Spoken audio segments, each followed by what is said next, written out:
Hello friends, આજે આપણે ધોરણ 8 વિષય છે ગણિત સ્વ અધ્યયન પોથીમાં ચેપ્ટર નંબર 7 રાશિઓની તુલનાનું સોલ્યુશન જોઈશું। જો વિદ્યાર્થી મિત્રો હજુ સુધી આપણી ચેનલને સબસ્ક્રાઇબ ના કરી હોય તો કરી લેજો, બાજુમાં આવેલા બેલ આઇકન દબાવી દેજો જેથી આવનાર વિડીયો નોટિફિકેશન તમને મળતું રહે। ચાલો આપણે સોલ્યુશન જોઈ લઈએ। વિદ્યાર્થી મિત્રો અહીં અધ્યયન નિષ્પત્તિ અને કેટલાક મુદ્દાઓ આપેલા છે એ તમારે વાંચી જવાના છે। અને પહેલો પ્રશ્ન જોઈ લેવો। વિકલ્પ છે તો પહેલા વિકલ્પમાં આવશે જો છાપેલી કિંમત x પર a% જે વળતર મળતું હોય તો વળતર કેટલું થાય, તો x ગુણ્યા a ના છેદમાં 100 જવાબ આવે। બીજું, એક જેકેટ 20% વળતર આપીને ₹1120માં વેચ્યું હોય તો તેની છાપેલી કિંમત કેટલી હશે, તો જવાબ આવશે ₹1400।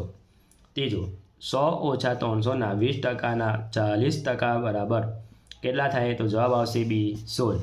ચોથું, ધારો કે કોઈ રકમ 2 વર્ષમાં આરના દરે વાર્ષિક સાદા વ્યાજે બમણી થાય, આરના દરે કેટલી મુદ્દતમાં વાર્ષિક ચક્રવૃદ્ધિ વ્યાજે બમણી થતી હોય તો નીચેના માટે કયું શું ખરું છે, તો જવાબ આવશે અહીંયા B।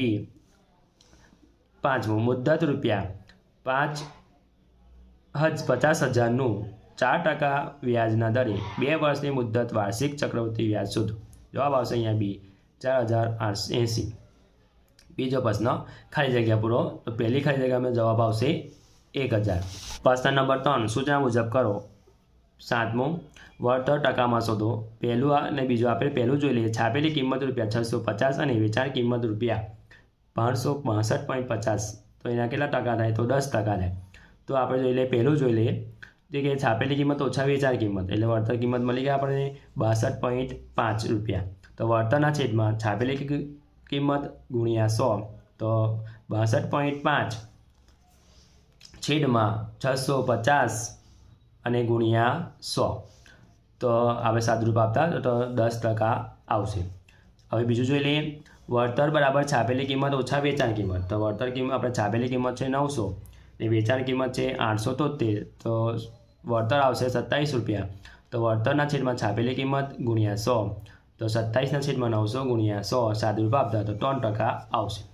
હવે આઠમું જોઈ લઈએ, અરુણિયામાં ઘર વપરાશની વસ્તુઓ ખરીદે છે, તેને છાપેલી કિંમત અને વળતરનો દર નીચે મુજબ આપેલું છે, એટલે કે વસ્તુઓ આપેલી છે, એનો જથ્થો આપેલો છે, ભાવ આપેલો છે, રકમ અને વળતર।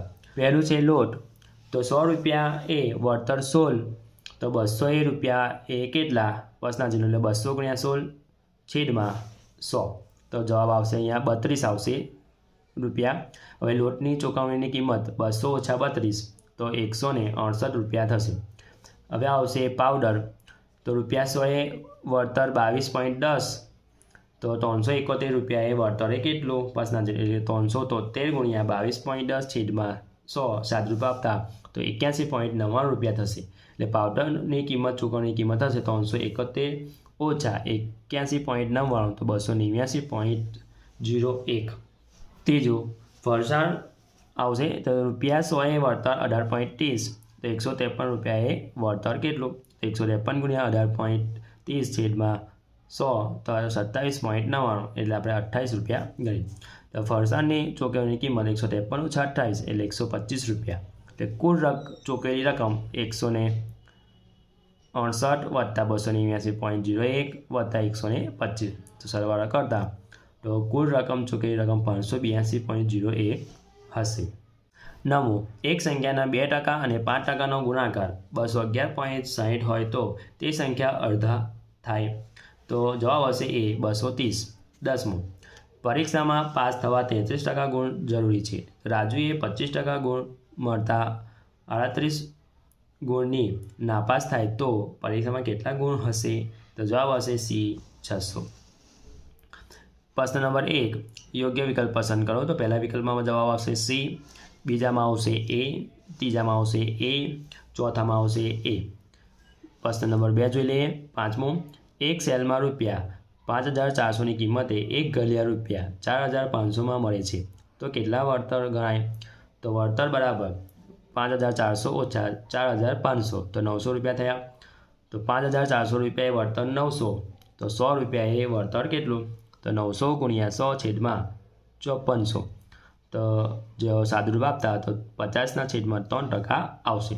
છઠ્ઠું, રૂપિયા 45,000નું મુદ્દત 12% વ્યાજે દરે 5 વર્ષની મુદ્દતનું સાદું વ્યાજ અને ચક્રવૃદ્ધિ વ્યાજનો તફાવત શોધો. તો સાદું વ્યાજ I બરાબર PRN/100.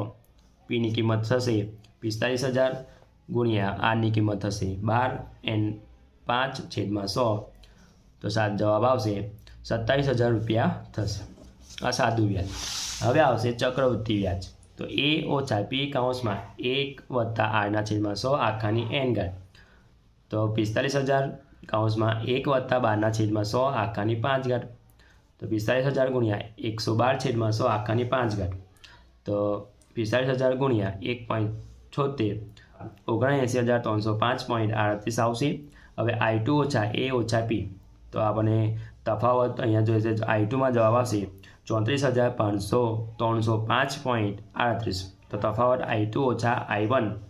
તો તફાવત આપણને આવશે 7,305.38 રૂપિયા તફાવત આવશે. સાતમું જોઈ લઈએ, વેચાણ કિંમત શોધો. છાપેલી કિંમત રૂપિયા 5,450 અને વળતર છે 5%. તો વળતર બરાબર 5,450 ગુણ્યા 5/100.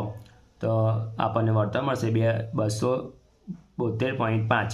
હવે વેચાણ કિંમત બરાબર છાપેલી કિંમત ઓછા વળતર. તો 5,450 ઓછા 272.5. તો વેચાણ કિંમત થશે 5,177.5.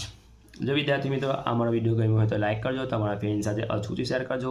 હજુ સુધી આપણી ચેનલને સબસ્ક્રાઈબ ના કરી હોય તો કરી લેજો. બાજુમાં આવેલા બેલ આઇકન દબાવી દેજો, જેથી આવનાર વિડીયો નોટિફિકેશન તમને મળતું રહે.